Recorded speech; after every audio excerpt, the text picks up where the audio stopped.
បេដាបត់ព្រមទៅសមរភូមិសម្រាប់ស្ត្រីជាមួយបេដា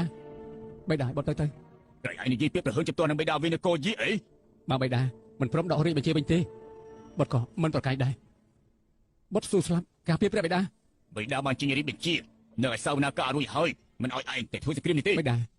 បត់គិតហើយគិតទៀតបត់ត្រូវតែទៅជាមួយបេដាបត់បានយល់សពបត់បានយល់សពឃើញគឺយល់សពឃើញអ្នកម្នាងឆ្វេងមែនទេ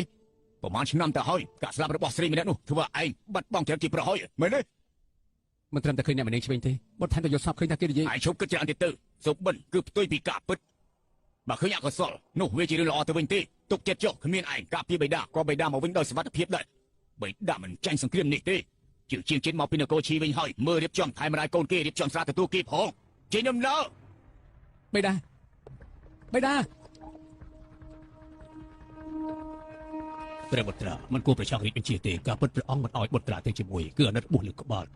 ទ្រង់ស្រឡាញ់បុត្រណាស់លើកនេះទ្រង់គប់ខ្លាំងដល់ម្លឹងទ្រង់ក៏ស្ដាយក្រោយដែរបុត្រាកុំអារម្មណ៍ពេកអីបើតាមកម្លាំងទ័ពនគរអ៊ូយើងបើមានការឆ្លោះត្រួយធំទេក៏មិនអាចចាញ់គេដែរម្យ៉ាងវិញទៀតនៅមានទូលបង្គំទៅជាមួយទៀតទុកប្រទេសចុះយើងទៅវិញចុះចាសូមព្រះជួយថែរក្សាព្រះបិតាយើងផងយើងព្រមកាត់បន្ថយអាយុដើម្បីឲ្យបិតាមានអាយុយឺនយូរ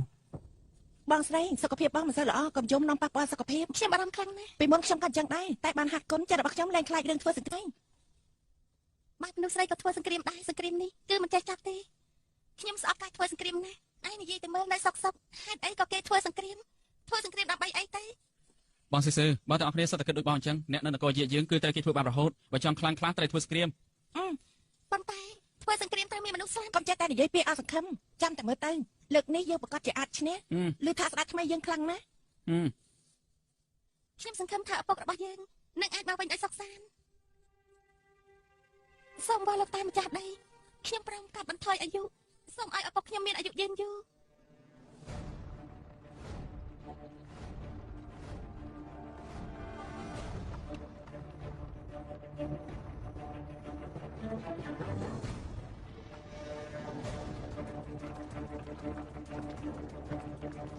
សម្រាប់នៅកន្លែង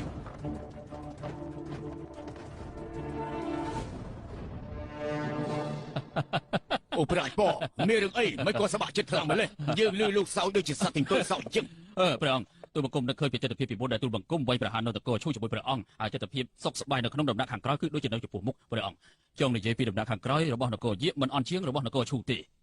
លឺថាស្ដេចថ្មីឈ្មោះកៅជៀននោះមានស្រីដ៏ស្អាតម្នាក់គេមិនត្រឹមតែចេះលាយថ្នាំពង្វក់អារម្មណ៍យ៉ាងទេបើយ៉ាងទៀតថ្មីដៃដែលគេចាប់សរសៃគឺអំបញ្ញមិញយើងទើបតែគិតអំពីសម្ដីលោកឧបរាជអូឥឡូវលោកបាក់ជាដើរទៅដល់ដំណាក់ខាងក្រោយនគរយាទៅហើយអាយ៉ាព្រះអង្គមើលទៅនគរយាបានត្រៀមខ្លួនជាមុនដូចជាសាហាវណាស់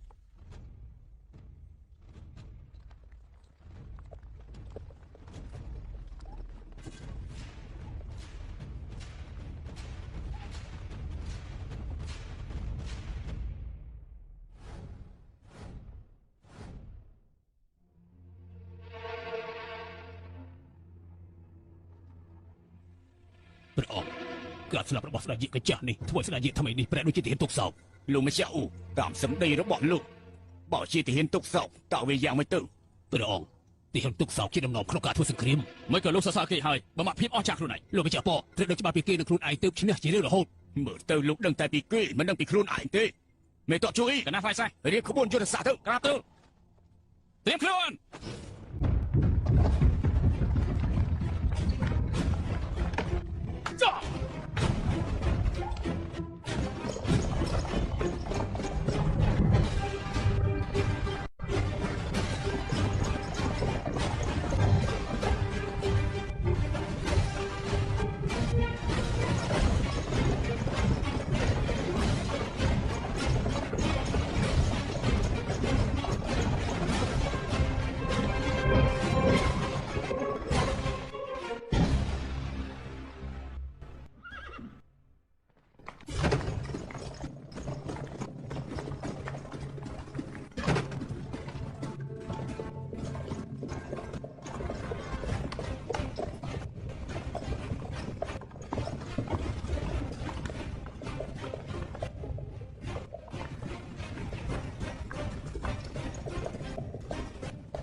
យន់8ទិស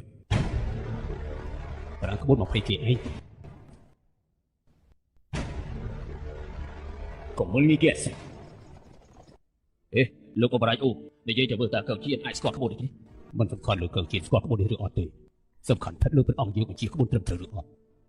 ព្រះអង្គផ្ដាច់ក្បួននេះមិនដែលបរាជ័យម្ដងណាទេតាមយោបល់ខ្ញុំក្បួននេះដូចជាពិសាសក់ប្រើនៅលើភ្នំទេសិនអូសិនឡើងស្អីព្រះអង្គឲ្យទ័ពទូលបង្គំឲ្យកងមកទូលបង្គំសម្រុកទៅសម្រាប់ហើយនេះបាត់មក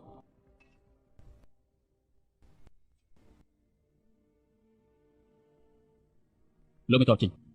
មើលទៅត្រូវឲ្យលោកចេញទៅវាយប្រហារមុនគេលោកនាំមនុស្សមួយចំនួនធ្វើការស្ទាបស្ទង់ក្រាបទូលព្រះអង្គជើ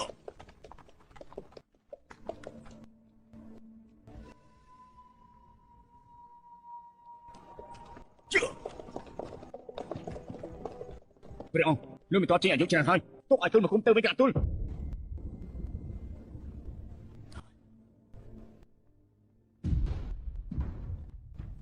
អូប្រាច់ប៉លោកមើលយើងមើលច្រឡំទៀតនឹងមិនក៏បើជាតាកញ្ចាំម្នាក់មកអញ្ចឹងព្រះអង្គសម្រាប់ម្ដងទាំងអស់រត់ទៅប្រសា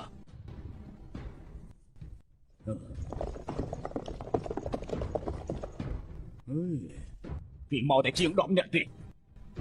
តើនេះជាយុទ្ធសាស្ត្រស្អីទៅមិនតជួយនេះចូលយ៉ាសម្រាប់យ៉ា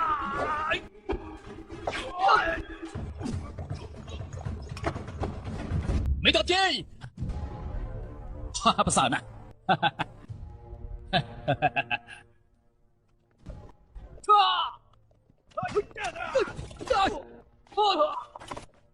ព្រះអង្គទៅឲ្យទូលបង្គំទៅសម្រាប់កាចាស់ហឺលីដើម្បីសងសឹកឲ្យលោកមិនតបជ័យ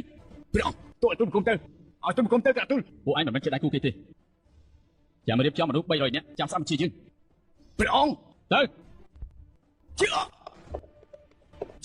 ព្រះអង្គបើចាំបាយក្បួននោះមនុស្ស300នាក់ប្រហែលជាមិនគ្រប់ទេមិនមែនមិនគ្រប់ទេគឺវានៅសងទៀតផង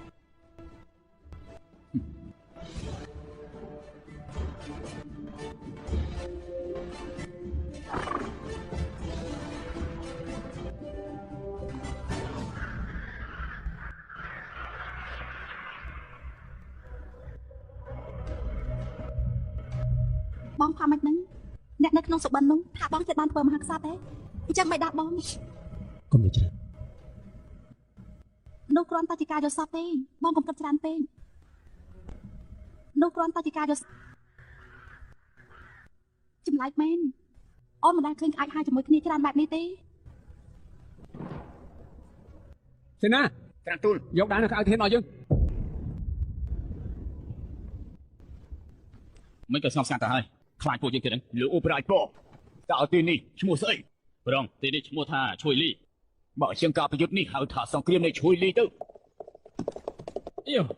ព្រះអង្គខាងនគរជាដូចជាកំពុងតែរៀបក្បួនដែរ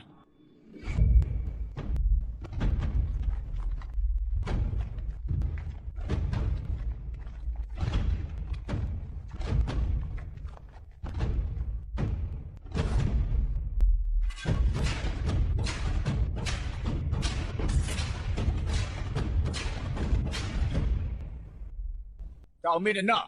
ធ្លាប់ឃើញក្បួននេះទេមិនដែលឃើញទេនេះជាក្បួនរញ៉េរញ៉ៃព្រះអង្គទូលបង្គំក៏មិនដែលជួបដែរប៉ុន្តែពួកគេដូចជាពើងទ្រូងមករកការស្លាប់តែម្ដង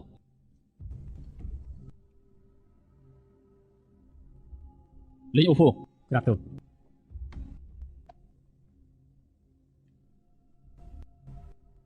ទៅចុះក្រាបទូលចាព្រះអង្គទូលបង្គំសួរស្រាប់ដើម្បីការពារព្រះអង្គប៉ុន្តែទូលបង្គំសួរព្រះអង្គតែយើងគ្មានមធ្យោបាយល្អជាងនេះទេបាននេះថាម៉េចព្រះអង្គតាមទូលបង្គំយល់ក្បួនរបស់សុននេះដូចជាមិនស័ក្តិសមប្រើនៅលើភ្នំបាននេះទេប្រហែលជាយើងអាចរកមធ្យោបាយបំបញ្ញក្បួនបានក្រាបទូលនេះគឺជាវិធីសាស្ត្រស្លាប់ដើម្បីរស់គ្មានការខ្វះខ្លួយទេប៉ុន្តែព្រះអង្គវាញ់មិនឲ្យគេចាប់អារម្មណ៍គឺជាមធ្យោបាយល្អមែនសង្ឃឹមថាម៉េចសង្ឃឹមថាកងទ័ពអ៊ូអាចចាញ់បោកក្រែងសិនអូនោះបាននិយាយឲ្យថាទាហានត្រូវមានល្បិច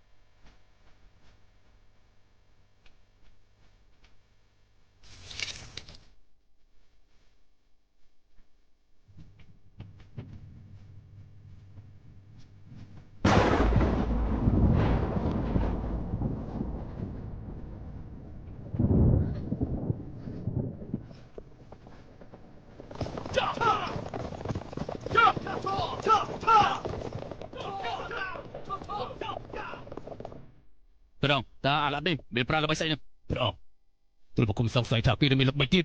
តើពួកឯងមើលដឹងថាគេប្រើល្បិចស្អីទេគេអាចប្រើវិជាធ្មប់ស្អីទេហ្នឹងអាឡាត់កើជាចេះវិជាធ្មប់ពីកាលទៅព្រះអង្គទូលបង្គំយល់ថាប្រហែលជាគេអាចដែរអាឡាត់កើជានេះធ្លាប់ទៅនៅតំបន់ភ្នំប្រមាណឆ្នាំដែរប្រហែលជាគេរៀនជាវិជាប្រទេសផ្ដាស់មួយចំនួនហើយមើលទៅយើងមិនខ្វល់ថាអាឡាត់នោះវាប្រើវិជាធ្មប់ស្អីទេឥឡូវនេះយើងមិនចាំបាច់ធ្វើការប្រែប្រួលអ្វីទាំងអស់ក្បួនរបស់យើងគឺពិបាកនឹងវាប្រហារណាស់មេតបជួនអ៊ីក្រាបទៅរៀបចំក្បួនទៀតទៅណាស់ផ្លែសេះជា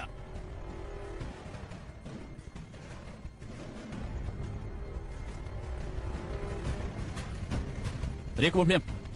ក្បួនវិលវល់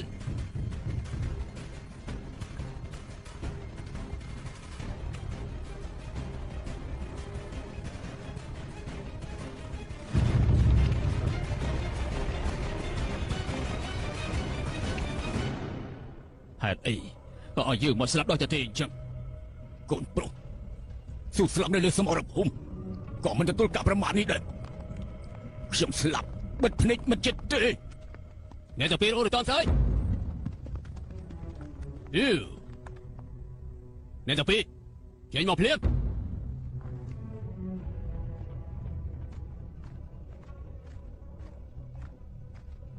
មីតបលីនខ្ញុំមិនយល់សោះហេតុអីក៏ឲ្យបងប្អូនយើងមកស្លាប់អញ្ចឹងនេះគឺជាបញ្ជាគ្មានមូលហេតុទេនៅសមរភូមិទីហ៊ានត្រូវតែអនុវត្តតាមបញ្ជាខ្ញុំសុខចិត្តប្រយុទ្ធស្លាប់នៅសមរភូមិក៏មិនព្រម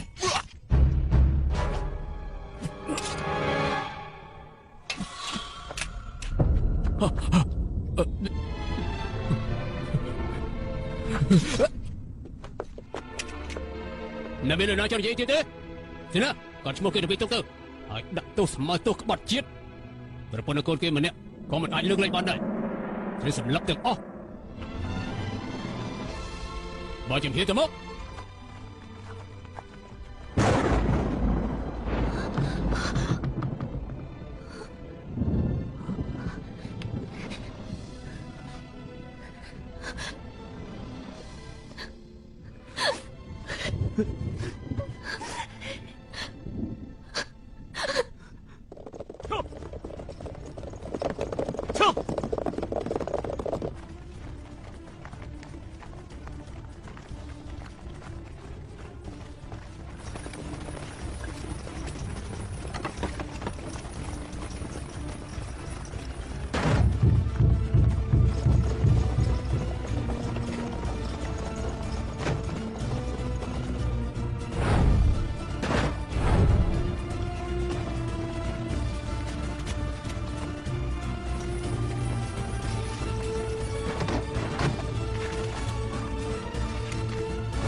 ស្ដេចនគរអូ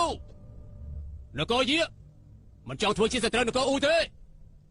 នៅទីនេះយើងនឹងយកការស្លាប់មកបញ្ជាក់ដើម្បីឲ្យលោកឃើញពីសច្ចៈ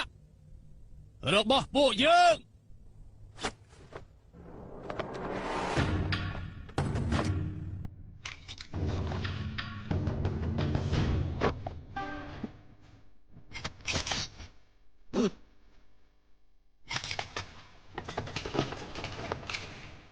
ទឹកនេះស្រកហូរអង្វរស្នេហ៍ត្រឡប់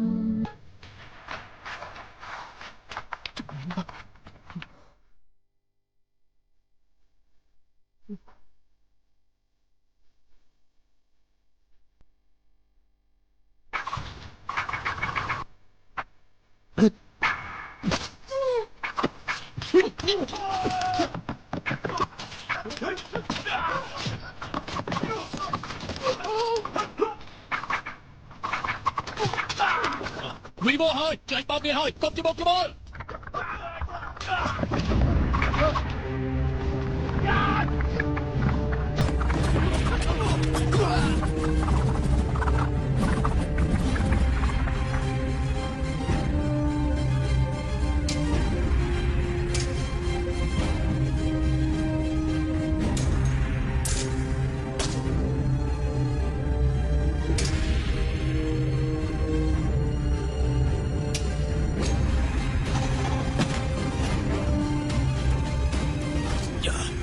សម្លាប់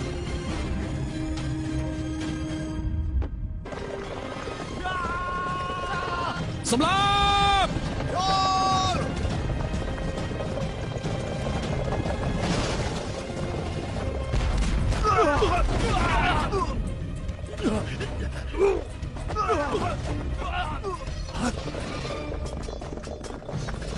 សម្លាប់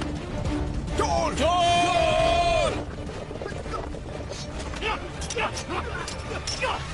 សម្លា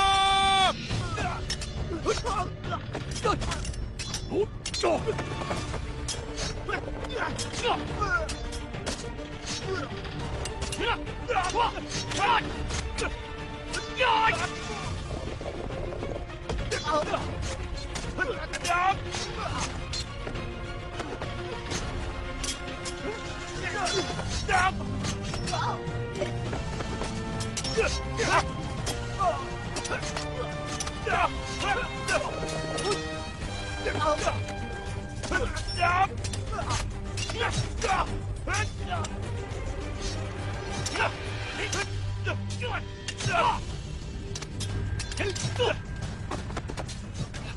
ក៏ពីព្រះអង្គ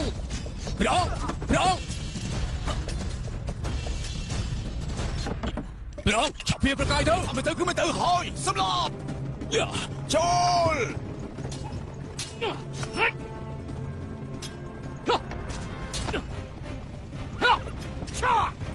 សង្គ្រាមជួយលីដែលត្រូវកត់ត្រាក្នុងប្រវត្តិសាស្ត្រនេះទីបំផុតនគរដ៏ខ្លាំងក្លាក៏ត្រូវបានបរាជ័យហើយនេះក៏ជាសង្គ្រាមដែលកងទ័ពទៅឈ្នះកងទ័ពដ៏ច្រើនល្បីឈ្មោះគ្រាន់តែនគរយាដែលកំពុងតែមានភាពអស្ចារ្យនេះក៏ត្រូវប្រឈមមុខនឹងគ្រោះដែលមិនដែលមានគឺជាដែលទទួលជ័យជំនះក៏ត្រូវដើរផ្លូវបង្កើតរាជការឡើងវិញដែលពិបាកបំផុតនៅក្នុងលោកនេះការឈ្នះនឹងចាញ់ប្រវត្តិសាស្ត្រជាផុសតាងត្រូវសម្រាប់អកញ្ចក់ហឺលីបានចាក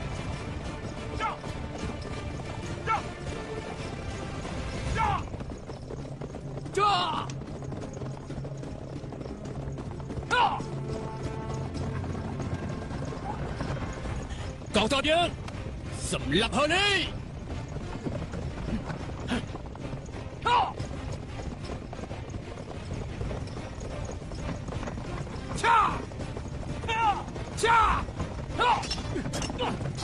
ប្រងប្រយោជន៍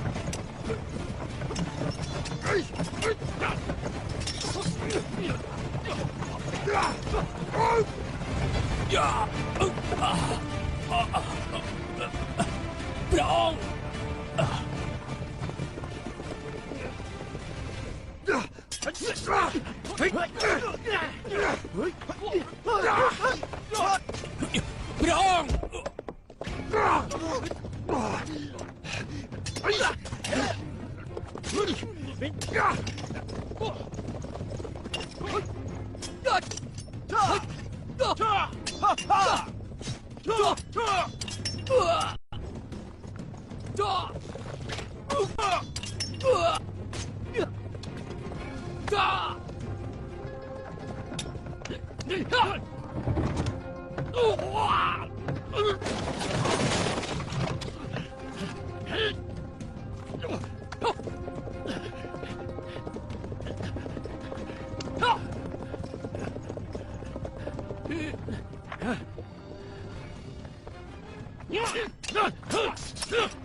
ជួយ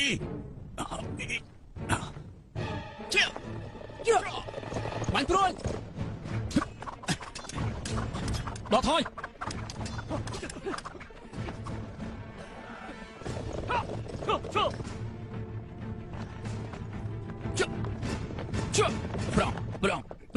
ព្រះអង្គបេដាគឺបត់ណាបត់ត្រាមកយឺតហើយសេនា ឆាប់មកព្យាបាលបេដាយើងអើលើបេដាគ្រូប៉ែតព្រះអង្គទូលមកគុំមិនបានការពារព្រះអង្គឲ្យបានល្អទូលមកគុំយល់សោះមិនក៏ត្រូវមកវិញសង្គ្រាមលើកនេះយើងមិនចង់ឈ្នះទេយើងសូមឲ្យតែរស់តែកញ្ចក់ហឺលីវារស់មិនផុតពីថ្ងៃនេះទេគ្រូប៉ែតបេដាយើងយ៉ាងម៉េចហើយតែប៉ុណ្ណាត្រូវរបួសទៅលើដៃបន្តិចតែប៉ុណ្ណោះមិនកំណាចជួយបានលើដៅគេមានថ្នាំពុលបេដាអើយបងភ្លេចគុំនំរបស់ឪពុកទេបុតមិនហ៊ានទេបេដា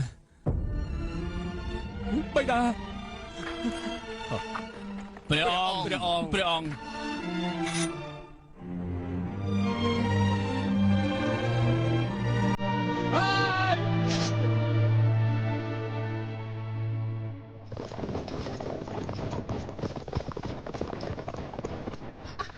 លើកជឿអើលើកមករួយសោះជឿបងស្រីរត់ទៅមកតែខ្ញុំទៅបញ្ឆោតពួកគេចាមិនបាត់ទេខ្ញុំរត់ឡើងរួចហើយមិនអាចសម្រាប់ទេបើពួកគេតាមតាន់ពួកយើងមិនត្រូវស្លាប់ខេត្តអីគេចង់សម្រាប់យើងអ្វីតែគេរនៅក្នុងអូនប្រាប់ថារនៅក្នុងគឺជនក្បត់ឯក្បត់នឹងនគរយាបើសាក់តែពុកយើងជាជនក្បត់គឺគេត្រូវចាប់ដាក់គុកហើយនឹងសម្រាប់ចោលប៉ុន្តែពុកយើងគឺស្លាប់ដោយសារនគរយាមិនក៏ថាជាមនុស្សអត់កុំខ្វល់ច្រើនឆាប់រត់ទៅទៀតមិនក៏បានសុំឈឹងអញ្ចឹងបើចូលប្រេងយើងនិយាយរត់ទេ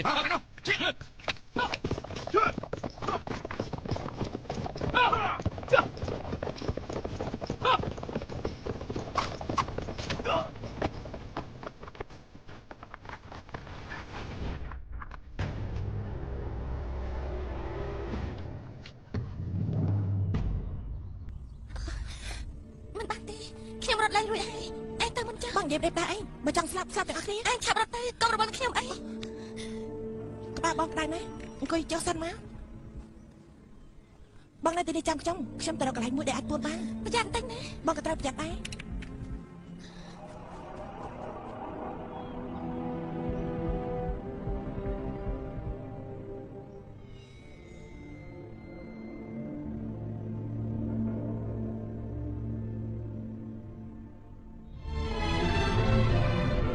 លោតជង្គង់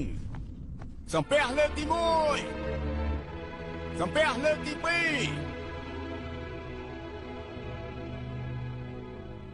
សំពះលើកទី3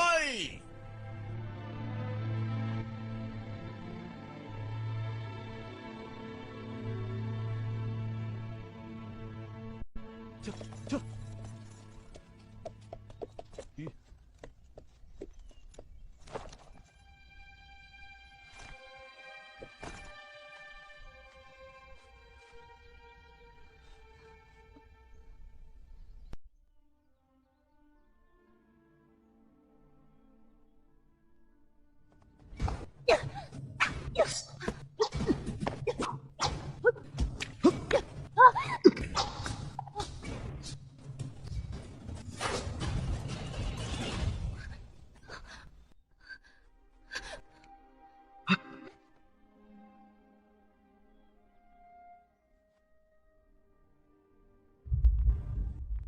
ក្នុងនាមយើងជាស្ដេចថ្មីនៃនគរអូ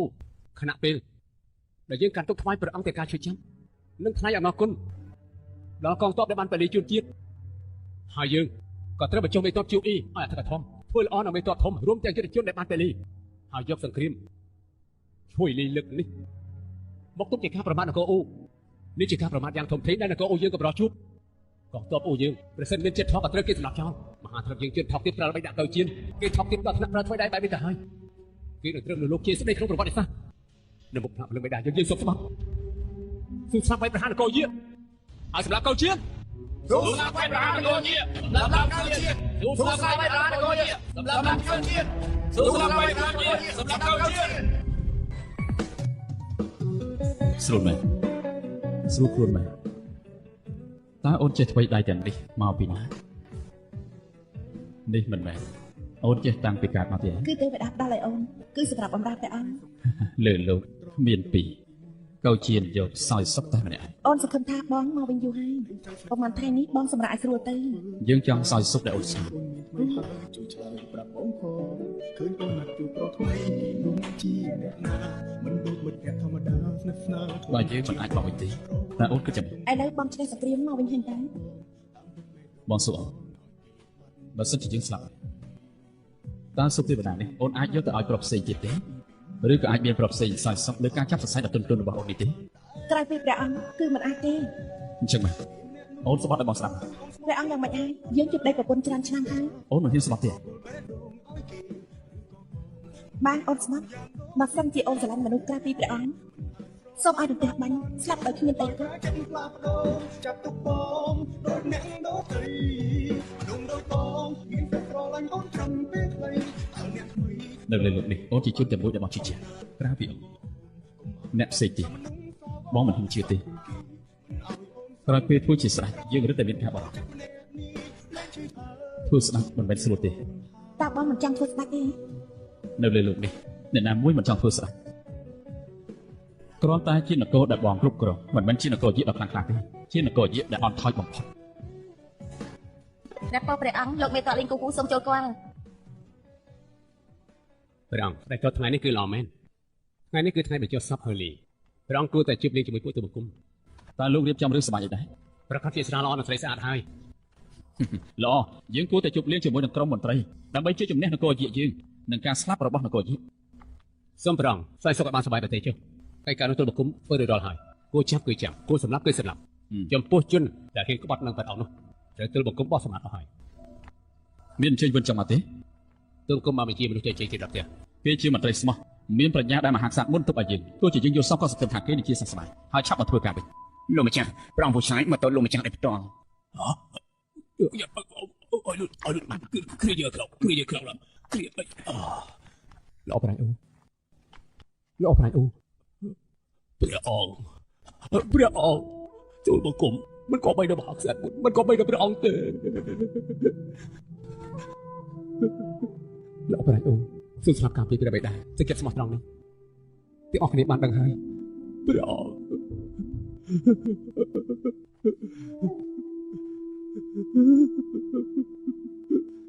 លោកប្រៃ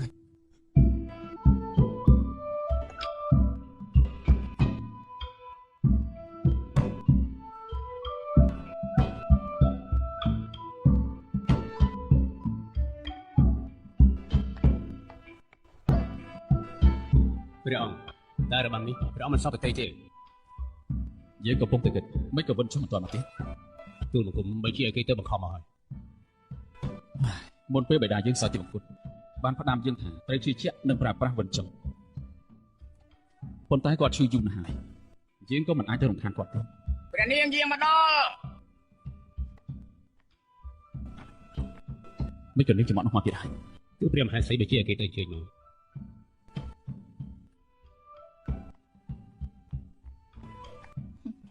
យើងខំបញ្ជាឲ្យគេតាមរកអូនគ្រប់ទីកន្លែងថ្ងៃនេះជាថ្ងៃដែលបរិញ្ញាបត្ររបស់អូនជោគជ័យហើយត្រឡប់មកវិញអូនជាប្អូនស្រីគួរតែអបអរស្រីស្អាតស្អាតល្អគឺជាការកំសាន្តរបស់មនុស្សប្រុសស្រីស្រីមិនបាច់ចូលរួមទេយើងអាចសើចសក់លើតន្ត្រីយើងខំជួយអ្នកប្រកែកបំផុតមកជូនបរិយាឯងហ្នឹងតាកំលេងសើចគាត់ចេះស្ដាប់ភ្លេងហ៎ខ្ញុំប្រាប់ម្ចាស់បងគួរតែចាប់មាន់កោកពី3ក្បាលឲ្យរងាវដើម្បីឲ្យគាត់ស្វាងខ្លះមើលអាការៈគាត់ទៅមើលឯងនេះហួសហេតុពេកហើយប៉ុណ្ណឹងហួសហេតុទេប្រុសដែលចេះស្ដាប់ភ្លេងមិនទាន់ចាប់កំណើតទេលើកនេះខ្ញុំមកគឺចង់សួរម្ចាស់បងតើឆ្នាំសន្តំដែលម្ចាស់បងស្ងើឲ្យគាត់អាចជួយស្មារតីគាត់ទេឯងថាម៉េចតើកោឆៅនោះតែពេលចាប់សង្គ្រាមអត់មានបង្ហាញមុខសោះឯងទៅរកគេហើយស្មានអីឲ្យខ្ញុំទៅរកគេគួរតែទេសារមករកខ្ញុំហេតុអីមិនតបឈើអត់មក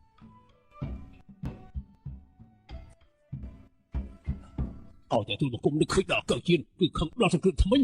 គេថោកទាបណាស់ព្រះអង្គខាងនគរយៈប្រធ្វើដៃថោកទាបបែបនេះក៏ធ្វើឲ្យនគរខ្មាស់គេដែរបើគេគ្មានចិត្តធម៌ទៅហើយយើងក៏គ្មានគុណធម៌ចំពោះគេដែរ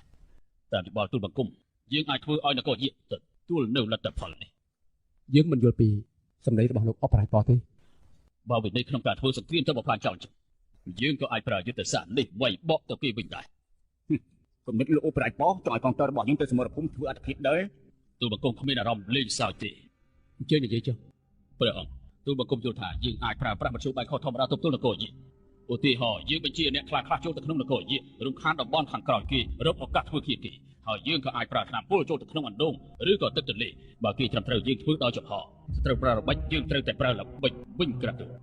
ខ្ញុំយល់ថាមិនត្រូវទេលោកម្ចាស់បងមិនលោកនិយាយថាទៅធ្វើកើជានោះគឺធ្វើឲ្យគួរឲ្យខ្មាស់គេមែនទេត្រូវហើយ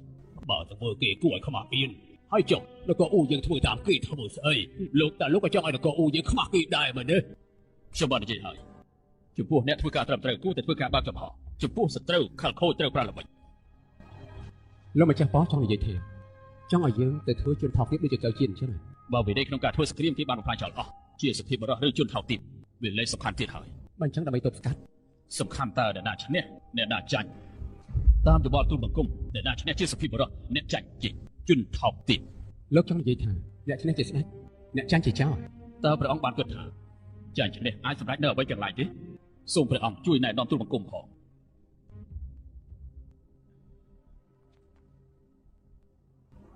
យើងសួរលោកពីសំណួរខ្លះតើលោកនៅចង់ឲ្យទាហាននគរអូធ្វើអត្តឃាតនៅមុខក្បួនប្រយុទ្ធដូចជានគរយាកដើម្បីទទួលជ័យជំនះទេលោកបញ្ជាឲ្យគេទៅនគរយាកដាក់ថ្នាំពុលដើម្បីឲ្យប្រជារាស្ត្រជាច្រើននៅនគរយាកបាត់បង់ជីវិតមែនទេប្រទេសធ្វើសង្គ្រាមតើប្រជារាស្ត្រមានទោសអី ព្រះអង្គទូលបង្គំគ្រាន់តែជួយផ្ដល់យោបល់ជូនព្រះអង្គទូលបង្គំសូមបម្រើជូនព្រះអង្គទោះជាស្លាប់ក៏ដោយក្រាបទូល លោកចេញសិនទៅយើងអូបរ៉ាច់អូពិភាក្សាគ្នា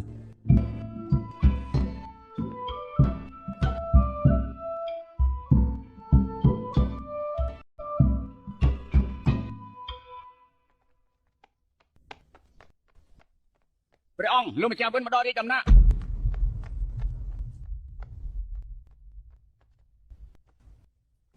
វិនជាងក្រាបថ្វាយបង្គំព្រះអង្គ លោកម្ចាស់វិនអញ្ជើញក្រោកឡើង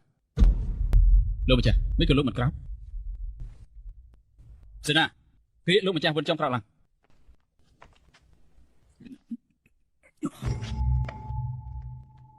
លោកម្ចាស់វិនមានទុកលំបាកអីយើងនឹងជួយរកយុទ្ធធម៌ជូនលោក ព្រះអង្គនៅក្នុងនគរយាកន្លែងណាក៏ដាក់ចាំមនុស្សមន្ត្រីនឹងមេតបមួយចំនួននិយាយថានគរមិនទាន់បានជប់លៀងជោគជ័យផងឥឡូវឲ្យម្នាក់មានការផិតភ័យទៅហើយជោគជ័យមិនបានធ្វើឲ្យអ្នកទាំងអស់គ្នាសប្បាយចិត្តទេតែធ្វើឲ្យមនុស្សម្នាមានការផិតភ័យទូលបង្គំសូមសួរព្រះអង្គហើយអីក៏ត្រូវធ្វើបាច់នេះក្រាបទូល លោកបញ្ជាវិនក្រោយពេលព្រះអង្គឡើងក្រមរាជហើយវាជនអាក្រក់មួយចំនួនចេះតែនិយាយព្រិះដាស់មិនធ្វើកិច្ចការត្រឹមត្រូវមហាជនសង្ស័យចង់ថាដណ្ដើមរាជទៀតផងតែលោកមិនដឹងទេ បើលោកនិយាយជាងពួកជនក្បត់ត្រូវតែសម្រាប់ចុះពាក្យរនុកក្នុងតើគិតយ៉ាងម៉េចទៅ ណារនុកក្នុងស្អីទៅ ព្រះអង្គបើតាមទូលបង្គំដឹងពាក្យថារនុកក្នុងគឺជាវិរិយបរោះដែលបានពាក់លីជូននគរយើងហើយអ្នកដែលត្រូវគេប្រហារជីវិតនោះគឺជាអ្នកដែលជាប់លេខ1នៅក្នុងការប្រកួតវិជាគុណនៅនគរយាករបស់យើង យើងមិនដឹងពីរឿងអស់នេះទេ នេះគឺជាការពិតទូលបង្គំមិនហ៊ានខកព្រះអង្គទេបើត្រូវការផតាមព្រះអង្គអាចកោះហៅលោកមេតបឈើកូអ៊ីឡើងសវនាការ ហៅឈរកូអ៊ីឡើងសវនាការ គឺថាព្រះអង្គមានចរិតដូចគួនក្មេងហើយអីក៏ព្រះអង្គធ្វើការដូចឆេវឆាវលោកម្ចាស់ប៉ោះគាត់ដល់យោបល់ដើម្បីនគរអូទោះជាយោបល់មិនត្រូវក៏ព្រះអង្គគួរខ្យល់ដល់មិនលឹងដែរព្រះអង្គជាមហាក្សត្របើសិនជាធ្វើមន្ត្រីដែលផ្ដល់យោបល់មានការភ័យខ្លាចតែ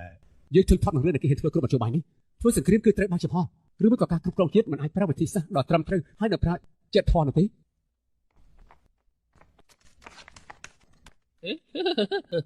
អីសោយស្អីមានអីល្អសោយទៅ ប៉ុន្មានថ្ងៃមកនេះយើងពិតមិនរកទេឲ្យតែបាត់ទៅនេះគឺតែតែឃើញភាពវេទនាមុនពេលបេដាសោយទីបង្គត់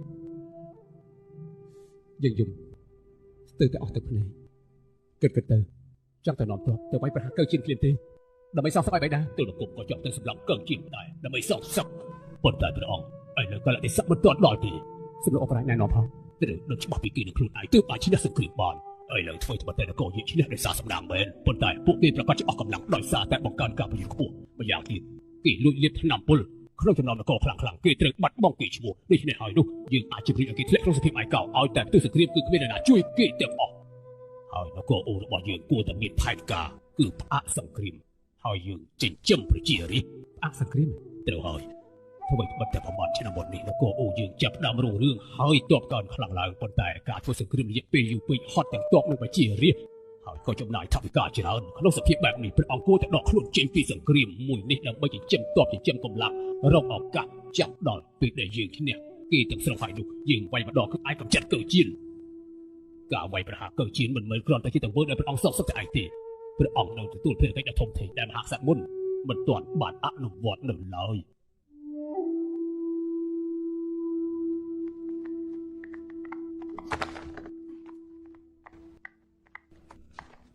ឈៅអ៊ីក្រថ្មីមកគុំព្រះអង្គ ក្រោកឡើង អរព្រះគុណព្រះអង្គព្រះអង្គនេះគឺជើងអ៊ីងដែលជាអ្នកលេខ1ក្នុងការប្រកួតវិជាគុណនៅនគរយាយើងគេជាកូនប្រុសរបស់ជនដែលគេត្រូវទុកជាជនក្បត់តែសំណាងអបានធ្លាក់ក្នុងដៃទូមកគុំ តើរឿងនេះវាយ៉ាងម៉េចសម្រាប់ទូមកគុំទៅអាចស្មោះស្ម័គ្រដើម្បីជាតិក៏នៅតែស្លាប់បើព្រះអង្គប្រេកផ្សាយដល់ម្លឹកគ្មានជាតិបំរើព្រះអង្គទេ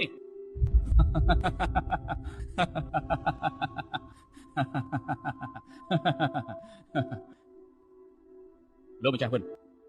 លោកនិយាយទៅមើលតើយើងគួរចាត់ការលោកមេតបពូអ៊ីយ៉ាងម៉េច ព្រះអង្គជើងអ៊ីងបានល្មើសនឹងព្រះអង្គគួរតែទទួលពិន័យតែដែលយល់ថាពុករបស់គេគឺជាវីរៈបុរសដែលពលីជួយជាតិហើយយកដល់គេនៅក្មេងមិនមានការយល់ការតែវិជាគុណគេពូកែគេមានទេកសលកម្រមាន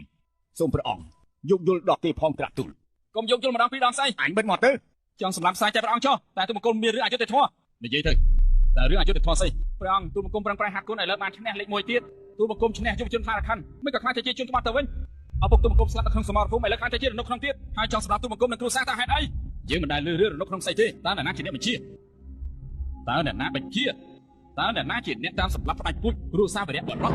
ហើយតើអ្នកណាធ្វើអំពើបាបកម្មបែបនេះនិយាយទៅសូមអង្គរាជទានទូលបង្គំទឹកទៅចោះទូលព្រះអង្គដែរនេះគឺជាគំនិតទូលបង្គំគំនិតស្អីទូលបង្គំយល់ថាចង់បង្រៀនទឹកដីត្រូវរក្សាសុខជាមុនចំពោះជនក្បត់ទូទាំងនគរយើងត្រូវតែបោះសម្អាតឲ្យអស់សិនទើបអាចសុខសាន្តចង់មកទៀតស្អីពង្រីកទឹកដីត្រូវតែរក្សាសុខហើយមានរនុកក្នុងពីណានគរជាតិមិនទាំងអាចសម្រាប់ជនជាតិឯងបែបនេះទៅសេណាអូអាចង់មកស៊ីនេះទៅប្រហារជីវិត ព្រះអង្គមិនបានចិត្តឯខាត់មិនបានទេអមបាញ់មិញព្រះអង្គទើបតែនិយាយមកទូលថានគរយាយើងមិនអាចសម្លាប់គ្នាឯងទេមិនយ៉ាងទៀតមេតបលីងគឺជាមេតបធំនៃនគរយាយើងគេមានគុណសម្បត្តិធំគេមានថ្មអ្វីយើងអាចពិន័យគេបានប៉ុន្តែមិនអាចផាជីវិតគេដោយងាយទេមិនហើយព្រះអង្គសូមលើកលែងទោសឲ្យលោកមេតបលីងទៅ សូមលើកលែងទោសឲ្យលោកមេតបលីងទៅ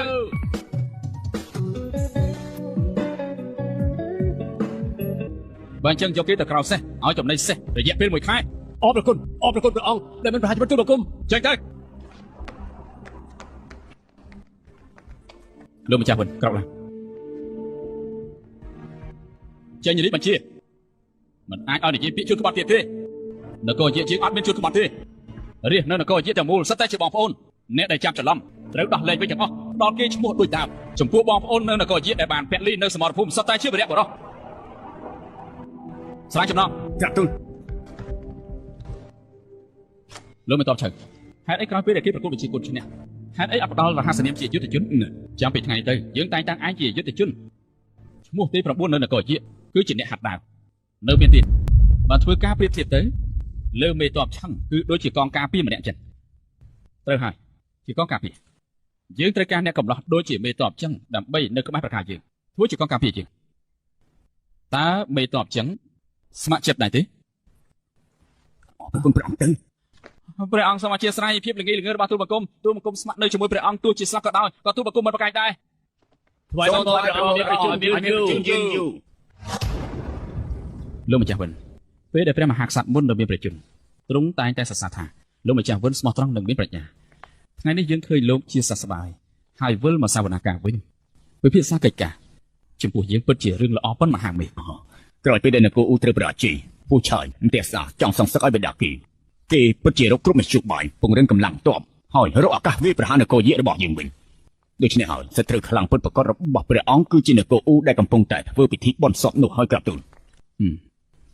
នេះក៏ជាមូលហេតុដែលមិនអាចធ្វើឲ្យយើងមិនអាចស្ងប់បន្តិចដែរ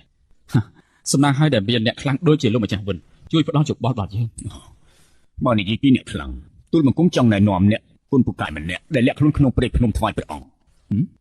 គេគឺជាកូនសិស្សរបស់រាមច្បងស៊ុនអ៊ូហើយចំពោះសមត្ថភាពនៃទេកសលរបស់គេលើលោកនេះគ្មានទេបើសិនជាព្រះអង្គអាចទទួលគេបាននោះគឺអាចទទួលបានទឹកដីបើអញ្ចឹងលោកម្ចាស់វិនឈ្មោះនឹងតកូលអ្វីដែរ ហ្វាន់លី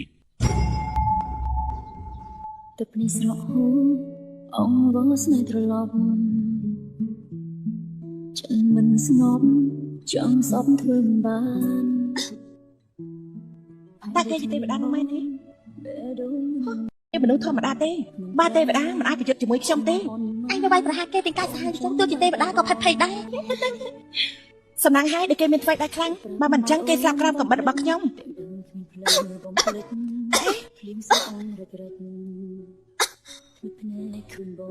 ឆាប់យកមក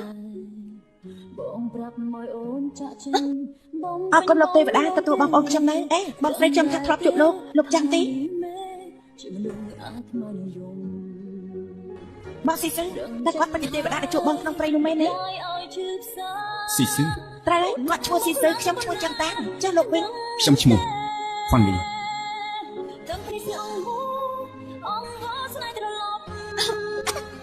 អូខ្ញុំតែក្រៅសិនហើយខ្ញុំទៅដាំទឹកហើយត្រូវដាំតាម ទឹកខ្ញុំដាំរួចហើយនាងនៅកំណត់នាងហូបបាយទៅខ្ញុំលាសិនហើយ ចុះសិនពួកខ្ញុំនៅផ្ទះលោកយូរហើយ មិនអីទេខ្ញុំមានកន្លែងផ្សេងនេះត្រូវទៅទីនេះមានសុវត្ថិភាពណាស់ស្អែកទើបខ្ញុំត្រឡប់មកវិញ អរគុណលោកបងហ្វាន់អរគុណលោកបងហ្វាន់ អូត្រូវហើយមុនពេលដែលខ្ញុំមកវិញខ្ញុំនឹងស្រែកពីចំណាច់ទី3ម៉ាត់ ទុកចិត្តចាស់បងស៊ីស៊ឺខ្ញុំស្គាល់សម្លេងលោកហើយ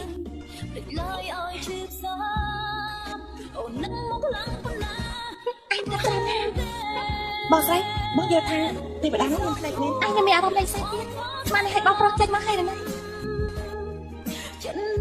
មិនអីទេបងប្រុសខ្ញុំមានវ័យណាស់គេប្រកាសជាមិនអីទេសូមទេវតាជួយថែរក្សាទេផងក្នុងប្រាបំណងប៉ុនមកអូនចង់បានតែបានធ្វើបង្អែមតែព្រះអង្គសពតិហើយណាធ្វើរួចហើយនៅមានបង្អែមត្រាវនឹងប៉ៅហើទីព្រះអង្គមិនសើចសាច់ទេតែអាហារបួសក៏ត្រូវឲ្យមានជីវជាតិដែរចាមានឃើញមួយរយៈនេះត្រង់ស្គមខ្លាំងណាស់ហើយរង្វង់ភ្នែកក៏ខ្មៅអស់ដែរហើយពេលព្រះមហាក្សត្រសោយទេវង្គតព្រះអង្គទ្រង់សោយអ្វីមិនបានសោះផ្ទុំក៏មិនបានដែរលើកនេះយើងមកវិញយើងត្រូវតែឲ្យទ្រង់សោយឲ្យបានច្រើនផ្ទុំឲ្យបានស្រួល អ្នកមនាងព្រះអង្គនឹងលោកប្រាជ្ញពិភាក្សាមិនតាន់ចប់ទ្រង់នៅដំណាក់លោកប្រាជ្ញសោកយាសូមអ្នកមនាងមិនបាច់រងចាំទេ យើងដឹងហើយទូលព្រះអង្គឲ្យទ្រង់ស្ងប់ប្រតិនឹងមើលថែខ្លួនឲ្យបានល្អផង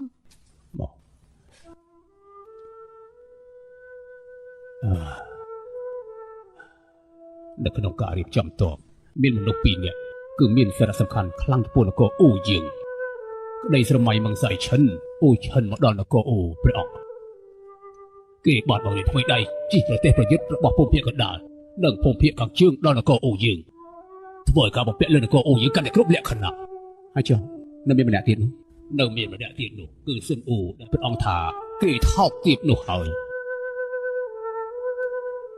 ស៊ុនអូនោះ ព្រៃផ្សាយសម្រាប់អ្នកគ្មានទោសពេកយើងមិនលេងគេជារៀងរហូតស៊ុនអូគឺជាអ្នកខ្លាំងមួយរូបក៏មានទេពកោសល្យដែរគេអាចដកខ្លួនពេលកំពុងល្បីហើយក៏ទៅនៅព្រៃភ្នំហើយក៏នៅជាមួយនឹងសត្វសាហាវហើយក៏បាំងក្នុងរឿងនេះគឺមានទទួលបង្គំដើម្បីដាក់ព្រះអង្គប៉ុណ្ណោះដែលដឹងហើយអ្នកដែលធ្វើឲ្យគេសម្រេចចិត្តទៅរស់នៅបានភ្នំនោះគឺជាព្រះអង្គនឹងហើយ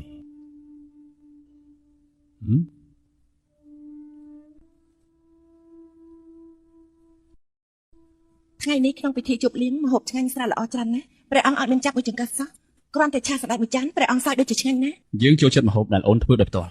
ថ្ងៃនេះនៅរាជដំណាក់អូនបែកយកជួបព្រះអង្គ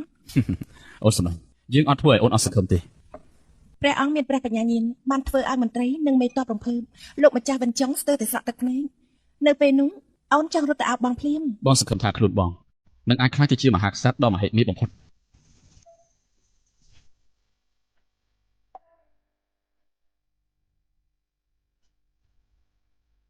បងនិយាយថាមនុស្សក្រោយពេលស្លាប់ទៅគឺប្រាជាផ្កាយលើមេឃបងក៏ពុកគិតថាតើផ្កាយមួយណាគឺព្រះបិតាបិតាតើបិតានេះគឺបទមានលើបន្ទូលបទទេបទគ្រាន់តែចង់សួរបិតាមក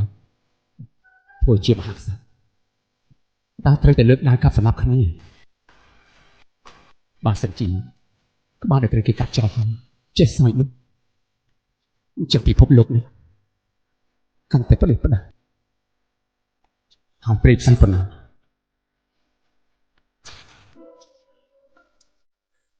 ធ្វើជាបទមហាក្សត្រគឺពិតជាពិបាកណាស់ហើយធ្វើជាមហាក្សត្រមួយព្រះអង្គគឺរដ្ឋាភិបាលទៀត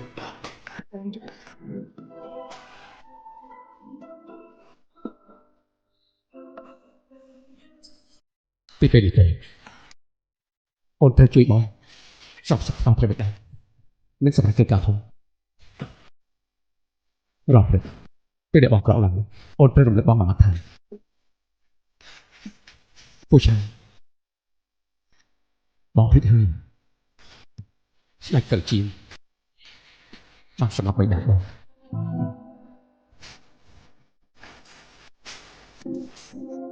អ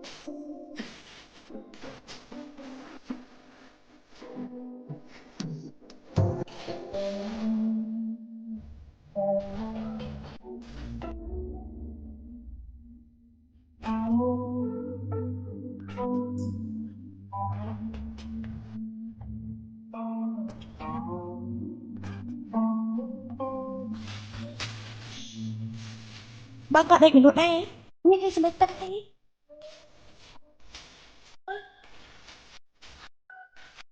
អត់ទេខ្ញុំបានលេងសម្រាប់ពេញ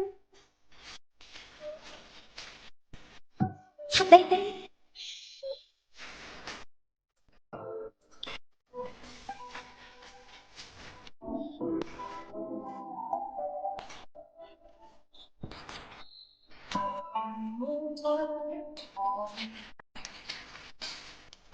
ការពិតមានសម្លេងយ៉ាង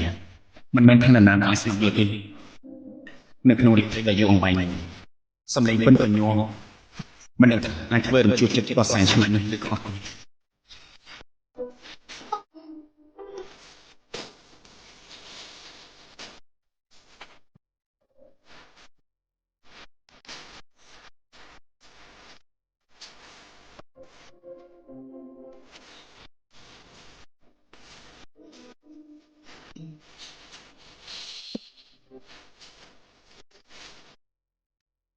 បងស្រី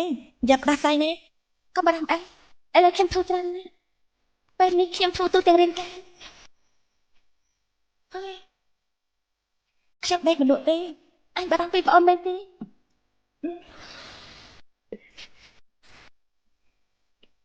ប៉ុន្មានថ្ងៃទៀតយើងនឹងចូលពីខ្ញុំទៅរកប្អូនត្រូវក៏បារម្ភអីបើពេលនេះយើងអាចមិនបានជួយរក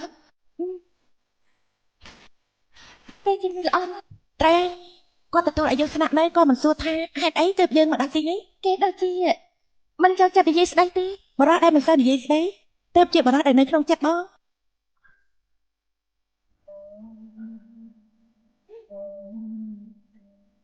បងលើសនិទ្ធពិនទៀតហើយ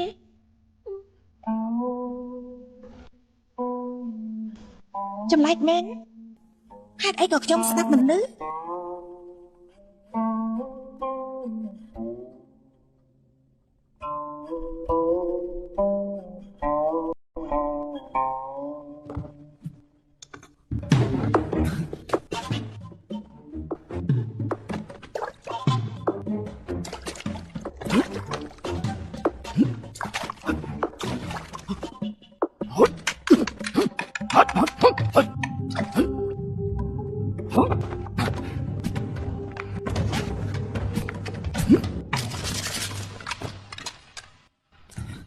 សូមគោរពលោកគ្រូក្រុមគួរសមគុណដៅរបស់ឯងឈានដល់កម្រិតកំពូលហើយអរគុណអ្នកគ្រូសាស្ត្រាយើងស្រាប់តែឆ្លងកាត់ទីនេះក៏ត្រូវសម្លេងពិនឯងនឹងតាក់ទាញសូមលោកគ្រូជួយណែនាំផងយើងលឺឯងដេញពិនទៅមកលឺដូចជាដុំថ្មរមៀលចុះឡើងអញ្ចឹងលោកគ្រូនិយាយត្រូវហើយពេលដែលខ្ញុំលេងចប់មួយទំនុកមានអារម្មណ៍ដូចជាដុំថ្មមួយដុំមករមៀលធ្លាក់ចុះពីលើភ្នំមកដល់ជើងភ្នំបន្ទាប់មកក៏ឈប់នៅស្ងៀមខ្ញុំមិនយល់សោះហេតុអីក៏ខ្ញុំមិនអាចដេញឲ្យមានអារម្មណ៍ជាមួយនឹងទឹកហូរបើសិនជាចង់ដេញទំនុកមួយយោនឹងសូរិយាចាត់ត្រៀមជាទំនុកល្បីជាដំបូងគូត្រូវតែរកឲ្យអារម្មណ៍ជាមួយទឹកគឺចេញពីទឹកប៉ះត្រូវខ្យល់ហើយសម្លឹងឃើញព្រះច័ន្ទខ្ញុំយល់ហើយបើគ្មានអារម្មណ៍ជាទឹកទេមិននឹងអាចមានខ្យល់នៅព្រះច័ន្ទទេបើសិនជាឯងបើហាត់វាយោចាត់ត្រៀមមិនសម្រេចទេអញ្ចឹងការប្រឹងប្រែងរបស់ឯងពីមុនក៏ខ្លាចជាអាសាបោះឯងនៅក្មេងមិនលឹងឯងបានហាត់គុណដាវយុទ្ធសាស្ត្រនិងចិត្តសាស្ត្រអស់ទៅហើយវិជាទាំង3នេះមិនត្រឹមតែមិនឲ្យមានស្នេហាទេហើយថែមទាំងមានសតិសម្បជញ្ញៈត្រូវមកបាត់ចោលស្នេហាគ្រប់យ៉ាងយុទ្ធសាស្ត្រប្រើមកធ្វើសង្គ្រាមយុទ្ធសាស្ត្រប្រើមកគ្រប់គ្រងមនុស្សតែវិជាពិនគឺមកស្រឡាញ់មនុស្សសូមលោកគ្រូបកស្រាយឲ្យបានមកចប់ទៅមើលយុទ្ធសាស្ត្រគឺធ្វើឲ្យមនុស្សខ្លាចជាអាវុធហើយប្រយុទ្ធទៅវិញទៅមកចិត្តសាស្ត្រគឺយកអាវុធប្រែជាល្បិចសម្រាប់ចាត់ការគេយើងអាចប្រើវាមកសម្លាប់បានតែវិជាពិនវិញគឺធ្វើឲ្យមនុស្សមានចិត្តទន់ភ្លន់បណ្ដោះបណ្ដាលក្តីស្រឡាញ់ក្នុងចិត្តមនុស្សដែលមានក្តីស្រឡាញ់គឺបាត់បង់ភាពដើម្បីខ្លួនឯងដូច្នេះទើបលោកគ្រូថាស្រឡាញ់អ្នកផ្សេងមានន័យថាបានកំចាត់ខ្លួនឯងចោលកំចាត់ខ្លួនឯងចោលកំចាត់ខ្លួនឯងជាមូលដ្ឋានគ្រឹះអំពើសុចរិតសេចក្តីស្រឡាញ់ដែលលោកគ្រូនិយាយគឺការស្រឡាញ់ដ៏មហិមាមានចិត្តស្មោះមិនមែនជាក្តីស្រឡាញ់ស្នេហាប្រុសស្រីទេដូច្នេះហើយគំនិតរបស់លោកគ្រូ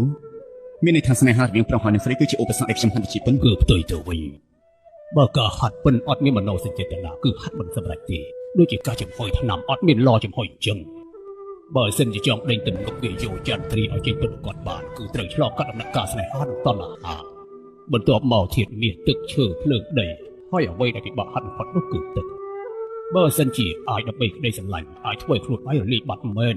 ហើយជាងម្នាក់នេះគឺគ្មានសង្ឃឹមអាចដើរជាងផ្លូវសុចរិតចាប់តាំងវិជាប៉ុនរហូតដល់ការសំសិលមើលទៅដូចជាខ្វះមួយជំហានទេប៉ុន្តែមនុស្សធម្មតាគឺពិបាកឆ្លងផុតណាស់ពេលព្រោះវិជាប៉ុនគឺមានចំណុចសំខាន់វាអាចបង្កើតជាភាពទន់ភ្លន់អត់បានរៀនមកធ្វើឲ្យមនុស្សពិបាកលិចលង់ហើយក៏មិនអាចទប់ចិត្តខ្លួនឯងបាន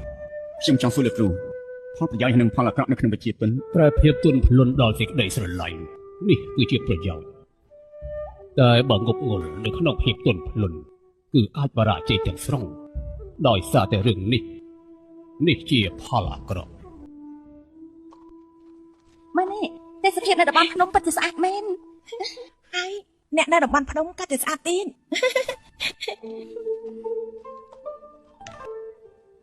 អេបងស្រីបងគួរតែយកអង្គនៅស្ពៃមកលាងនៅទីនេះអញ្ចឹងដាំបាយវាក៏អូបហើយកាន់តែឆ្ងាញ់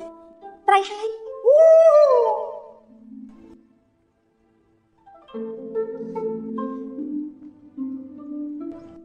មកហើយបងស្រីទេវតាបងមកហើយត្រីកាខ្ញុំពុនសិនទេអេកុំអីបានខ្ញុំខ្លាចបងត្រូវទេវតានោះចាប់តែគ្មានអ្នកណាកំដៅខ្ញុំលេង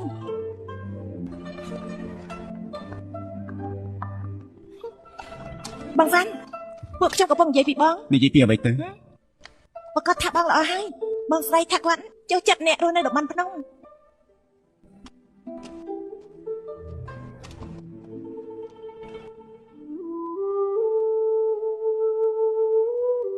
អ្នកនាងស៊ីស៊ឺស្អាតដូចជាទេពធីតាមើលត្រីនោះចុះពេលដែលវាឃើញអ្នកនាងខ្មាស់ដល់ហេតុបាត់អស់ អេត្រីទាំងនោះកាត់បាត់ឃើញខ្ញុំទៅវាមុតចុះទៅក្រោម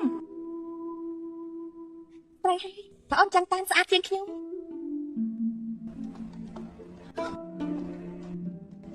អេត្រីនោះឃើញខ្ញុំទៅចុះទៅក្រោមទេហើយបុកកែអែបអបបានហើយអញឃើញទេវតាឡើងហ៊ាននិយាយហើយណាបងជួយនិយាយឲ្យគេហើយ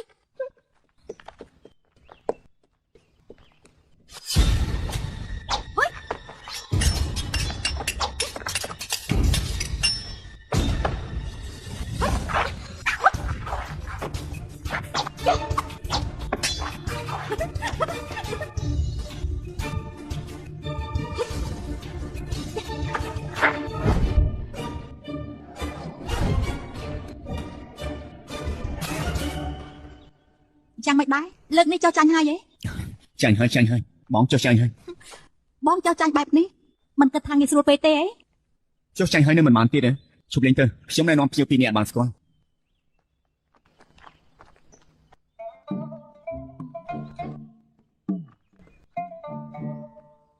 នាងគឺជាអ្នកណា នេះគឺអ្នកនាងស៊ីស៊ឺហើយនេះគឺអ្នកនាងកេងតានអ្នកទាំងពីរនេះជាសិស្សប្អូនស្រីរបស់ខ្ញុំគេតែងថាយាតនេះ អ្នកនាងយាតនេះ កុំឃើញសិស្សប្អូនរបស់ខ្ញុំនៅក្មេងប៉ុន្តែវាជាគូរបស់នាងពូកែណា អស់ប្រកាសហើយអស់បាញ់ខ្ញុំបានឃើញតើនាងបានឃើញស្អីខ្លះខ្ញុំឃើញគាត់ដែរនាងយាតនេះលឿនណាស់សូម្បីតែលោកវ៉ាន់ក៏តបតមកបានផងតើវាយ៉ាងម៉េច ត្រូវហើយពីដើមមកខ្ញុំគឺជាអ្នកចាញ់ក្រោមអ្វីដែរសិស្សប្អូន បកាយអែបអបលោកគ្រូបាននិយាយថាអ្នកដែលបកាយអែបអបគេសុទ្ធតែជាជនថោកទាបអ្នកនាងយាតនេះលោកវ៉ាន់លីមិនមែនបែបនេះទេតែគាត់សរសើរអ្នកនាងដល់ចិត្តស្មោះគាត់សរសើរខ្ញុំឬក៏អត់មានអីពាក់ព័ន្ធជាមួយនឹងនាង រឿងមួយក៏នាងចង់សរសើរខ្ញុំដែរត្រូវហើយខ្ញុំក៏សរសើរនាងដែរអញ្ចឹងគឺនាងយល់ថាខ្ញុំអាចខ្វល់នឹងការសរសើរនេះទេខ្វល់ក៏ដោយមិនខ្វល់ក៏ដោយនិយាយរួមពួកខ្ញុំបានសរសើររួចទៅហើយតើនាងសរសើរស្អីទៅប្រកាសជាគុណដែរហើយនាងយាតនេះមើលទៅនាងចង់និយាយថាបើសិនជានាងចេះគុណដែរប៉ុណ្ណឹងតើប្រសើរប៉ុណ្ណាមែនទេប្រកាសថាព្រោះខ្ញុំក៏សរសើរចរិតទៀងត្រង់នាងដែរចង់នាងទៀងត្រង់ដូចខ្ញុំទេ មើលទៅថ្ងៃនេះយើងចាញ់សិស្សប្អូនខ្ញុំទាំងអស់គ្នាហើយ តើខ្ញុំកាយដល់ម្លឹងឲ្យសិស្សច្បងអូអញ្ចឹងបានសិស្សច្បងចេះតែអត់មកមើលខ្ញុំនឹងលោកគ្រូការពិតគឺមានបងស្រីស្អាតទាំងពីរទេ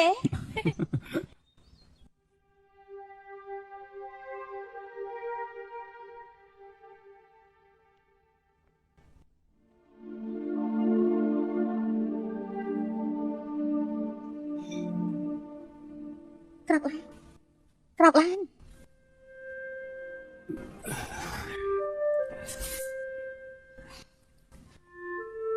ពូឆៃបងភ្លេចហើយស្ដេចកៅជៀនបានសម្លាប់បៃតាបង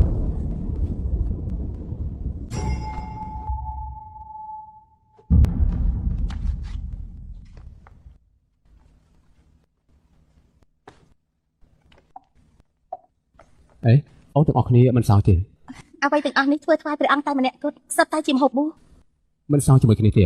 មហេសីមិនអាចសោយបួសទេគាត់ត្រូវគិតដល់កូននៅក្នុងផ្ទៃ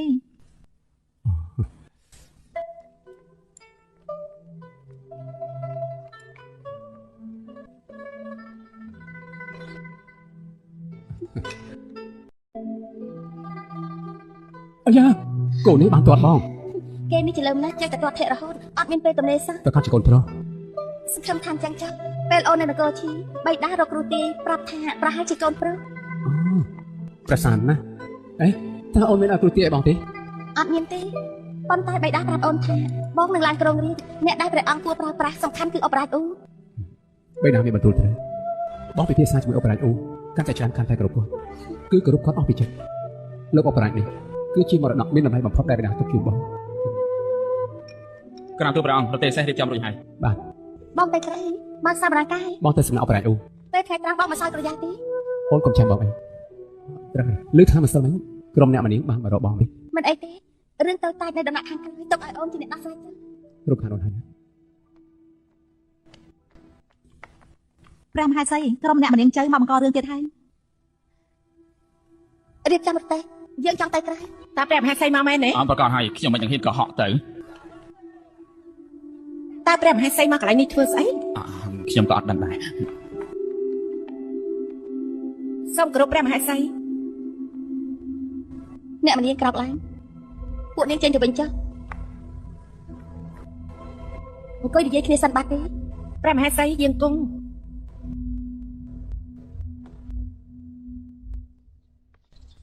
អាយ៉ាហើយមកដល់ពេលនេះទៅហើយមិនក៏មិនទាន់បើកសវនាការទៀត លោកអបរាជប៉លោកមានមុខមាត់ខ្លាំងណាស់យល់អស់លោកទៅបង្ខំទ្រង់តែម្ដងទៅ មិនសិនមិននៅសំណាក់លោកអបរាជអូព្រះអង្គខ្ញាល់នឹងខ្ញុំពួកលោកមិនមែនមិនឃើញទេណាតែខ្ញុំមានមុខមាត់ស្អីទៅ ក្រុមមន្ត្រីនិងមេតបគឺសុទ្ធតែបានដឹងថាលោកអបរាជប៉និងលោកអបរាជអូគឺជាដៃឆ្វេងស្ដាំរបស់មហាក្សត្រមុនព្រះអង្គមិនអាចទុកមុខឲ្យលោកម្ចាស់ប៉ទេ ខ្ញុំទៅខ្ញុំចង់ដឹងថាតើព្រះអង្គទុកមុខឲ្យខ្ញុំឬក៏អត់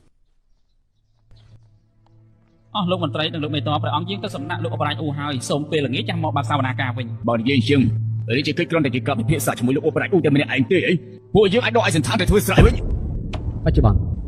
អ្វីដែលយើងគិតបំផុតគឺបង្វឹកកងទ័ពត្រូវបង្កើតជាកងទ័ពស្ដេចត្រាញ់គោរពច្បាប់ទម្លាប់ធ្វើខ្លួនបានល្អហើយបំពាក់អាវុធល្អប្រសើរដើម្បីវាយផាននគរយី ព្រះអង្គទូលបង្គំបានជ្រើសរើសមេតបធំម្នាក់ថ្វាយព្រះអង្គហើយ លោកអបរាជអូ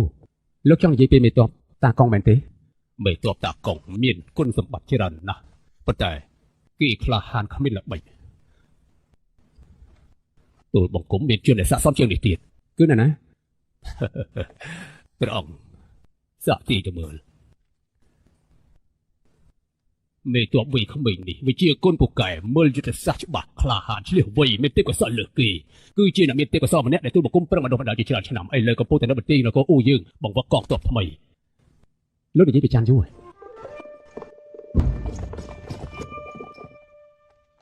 ទូលបង្គំចាន់យូរថ្វាយបង្គំព្រះអង្គក្រោយឡើងអរព្រះគុណព្រះអង្គឯខ្ពស់ជាងមុនព្រះឲ្យព្រះអង្គយ៉ាងមិនដែរយើងសាកល្បងគ្នាទៅបានកុំបន្ទោសដៃសោះត្រូវចាំឲ្យជាមេតបធំនគរអូ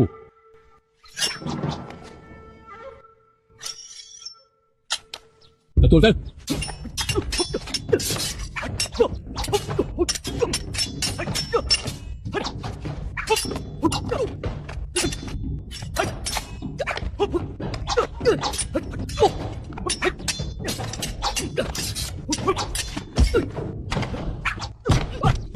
អាយ៉ាព្រះអង្គយ៉ាងមិនឲ្យត្រូវរបួសដែរទេអត់ទេយករបួសទេសម្រាប់ជាងទោសអាយអត់មានទោសទេគុណដល់ឯងរីកចម្រើនច្រើនណាស់តាមមានអ្នកខ្លាំងពូកែណែនាំឯងអូយើងយល់ហើយអ្នកខ្លាំងគឺខ្លួនឯងថ្ងៃក្រោយក្រៅពីធ្វើការងារជាមេតបហើយមកបកកងទ័ពនោះឯងត្រូវតែបង្ហាត់គុណដល់យើងទៀតព្រះអង្គសរសើរពេកហើយគឺឯងដាក់ខ្លួនពេកដាក់ខ្លួនជាសិលធម៌ល្អតែក្នុងនាមជាមេតបកងទ័ពរាប់ម៉ឺននាក់ឲ្យឯងបញ្ជានៅមុខក្រុមមេតបឯងត្រូវមានជំនឿចិត្តជាដាច់ខាតនោះទេ ព្រះអង្គមានបន្ទូលត្រូវជំនឿចិត្តគឺមហាជនសោកសៅណា ទូលបង្គំចាន់យូស្ម័គ្រចិត្តបម្រើការថ្វាយព្រះអង្គនៅនគរអូប៉ុន្តែតាមអាយុនិងបទពិសោធន៍ទូលបង្គំបើចង់ទទួលតំណែងជាមេតបធំប្រហែលជាមហាជនមិនសុខចិត្តទេក្រែងមានបញ្ហាទេដឹង ចាន់យូនិយាយត្រូវកាលពីយប់មិញទូលបង្គំដេកមិនលក់សោះហើយក៏បារម្ភពីរឿងនេះដែរ យើងធ្វើការតែងតាំងដោយផ្ទាល់តើនរណាមិនសុខចិត្ត ខ្លាចតែមាត់ព្រមចិត្តគេមិនព្រម ទូលបង្គំមានយោបល់មួយមិនដឹងថាសួរបានឬអត់ទេ និយាយទៅ ទូលបង្គំទទួលតួនាទីមកបង្កប់ហើយសូមឲ្យព្រះអង្គជ្រើសរើសមេទ័ពចាស់ម្នាក់ទៀតដែលមហាជនគោរពស្រឡាញ់មកត្រួតពិនិត្យទៅ ល្អណាស់នេះគឺពិតជាមធ្យោបាយដែលល្អទាំងអស់គ្នាហើយ យើងយល់ថាលោកមេទ័ពតាកុងអាចទទួលភារកិច្ចនេះ ព្រះអង្គទូលបង្គំគិតដូចជាព្រះអង្គអញ្ចឹងដែរ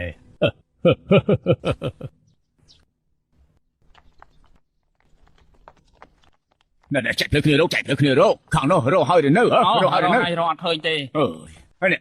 អានេះមិនក៏សុកបាច់ជាបាត់ឈឹងអញ្ចឹង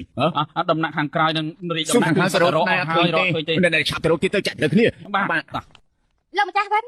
អេណែព្រះនាង លោកម្ចាស់វិនមិនក៏លោកផ្ទះសាម្លេះតើបាត់របស់ល្អអីឆ្មាឬក៏ឆ្កែ ព្រះនាងឥឡូវនេះបាត់មកចាស់បងព្រះនាងហើយ បាត់ម្ចាស់បងយើងហ៎អូត្រូវហើយតើពួកលោកមានទៅតាមរកនៅសម្បត្តិចាតឬក៏រោងកណ្ដោទេ ណែព្រះនាងមិនក៏ព្រះនាងនៅមានអារម្មណ៍នេះសោះទៀតទូលបង្គំគឺតែសាស្ត្រស្លាប់ទៅហើយឥឡូវនេះក្រុមមន្ត្រីនិងមេតកកំពុងរងចាំព្រះអង្គបើកសាវនាការណា អញ្ចឹងពួកលោកពិភាក្សាគ្នាទៅ